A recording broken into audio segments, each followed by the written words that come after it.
In this lesson, I will assume that you have watched the previous lessons on closures and that you already know how the call stack and the scope chain work, as I'll be using those concepts and the same examples to explain this other concept.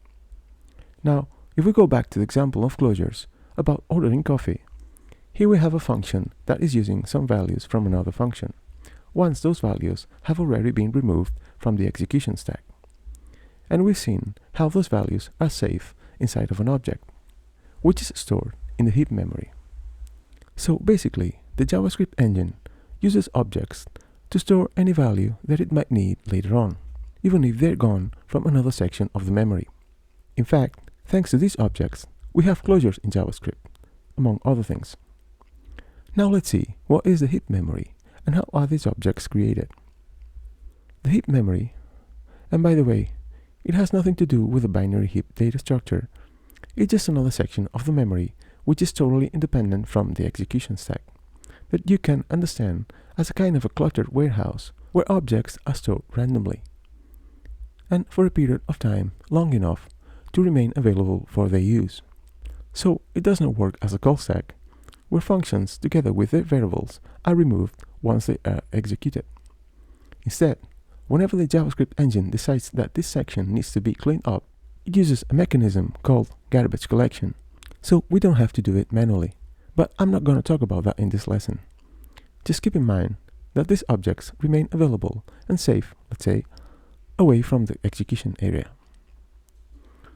Now the thing is that these objects are created in two phases, the creation phase and the execution phase, the same as the execution context where they live. So the JavaScript engine generates these objects during the creation phase with several properties inside, but the values of the variables by that time will still be undefined or uninitialized, depending if they've been created with var, let, or const. And then, later on, during the execution phase, these values will be updated. So the function that is being executed in the execution stack that needs to use them can do so, even though the function where they come from is not there anymore. So the JavaScript engine just needs to check this object in this other section of the memory. Now, this object is called the variable object, which is also known as the variable environment. And this variable environment, so this object, is just another property inside the execution context, right? The same as the scope chain is, together with the value of the this keyword. And they are created during the creation phase, and that's the key. And they include all the information needed for the execution, like variables and function declarations, together with a property reserved for any argument that might be passed to that function when it will be executed inside of its execution context. And all that is created inside the execution context that it belongs. And that's why we can use these properties and their values before execution. And if that sounds familiar to you, yep, that's what hoisting is based on. But we'll talk about hoisting in some other lesson.